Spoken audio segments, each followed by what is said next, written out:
Hello tout le monde, aujourd'hui on va expérimenter un nouveau format de vidéo. Bon, c'est pas vraiment expérimentation parce que beaucoup le font, mais j'ai envie de m'y mettre aussi. C'est des tops, hein, des top 3, des tops un peu plus conséquents sur toute l'année.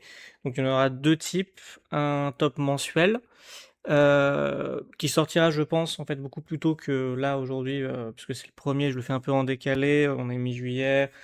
J'essaierai de poster les tops un peu plus au début du mois, du coup le top du mois précédent, et des tops à mi-année et sur l'année complète comme beaucoup d'autres. Mais donc là, mon top 3, donc je tiens à préciser évidemment que c'est un avis qui est donc forcément personnel, ça n'engage que moi. Je vais pas argumenter plus que ça. Le but c'est de faire des vidéos assez courtes. J'ose espérer que ces films auront droit à leur propre critique vidéo un jour.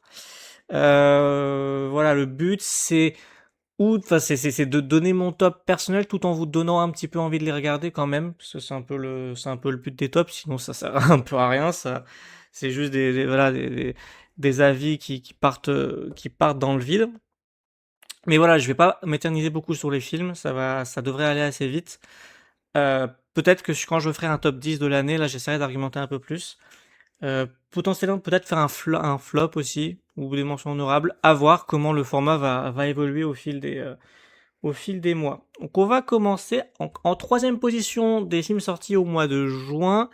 Je mets Disclosure Day.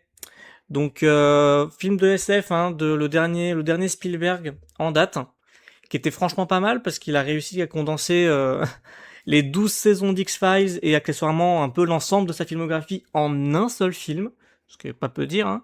Alors c'est un peu ambitieux et fumeux par moments, mais sa mise en scène reste impeccable, donc voilà, c'était quand même hyper sympa.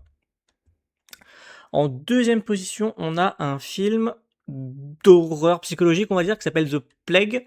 Je coupe l'affiche pour pas en mettre plus, on va éviter de se faire strike tout de suite. Qui est réalisé par Charlie Pollinger. Désolé pour la prononciation si c'est pas la bonne. C'est extrêmement dur à regarder, je trouve, hein. Ça se passe au sein d'une équipe de polo, de natation, hein, de polo aquatique. C'est extrêmement dur à regarder, mais en même temps, le film a pour sujet principal de gros trigger warnings personnels, et son honnête personnel, je pense que beaucoup de gens les partagent, qui sont à la fois le harcèlement scolaire et les maladies de peau, accessoirement, hein, donc c'est absolument terrifiant. Voilà, certaines personnes un peu hypochondriaques ou qui ont un peu peur de ce genre de trucs vont pouvoir ressentir le film beaucoup plus intensément que les autres. Mais voilà, c'est tout aussi dur du coup d'être objectif. Mais c'est vraiment très très bien fait et il y a vraiment une tension qui est constante tout au long du film. Et en première position, un gros film d'action, The Furious, de Kenji Tanigaki. Bon là vraiment une grosse partie du casting de The Raid est repris, donc vous savez ce que ça veut dire, hein. Ultra violent, ultra millimétré, ultra spectaculaire, ultra jouissif. La liste pourrait continuer, la liste des superlatifs, ou des adjectifs pourrait continuer encore longtemps. C'est probablement le meilleur film d'action pure que j'ai vu depuis, mais presque depuis Mad Max Fury Road en fait, hein. Voilà pour mon top 3, j'espère que ça vous a plu et on se retrouve très vite pour le top à mi-année.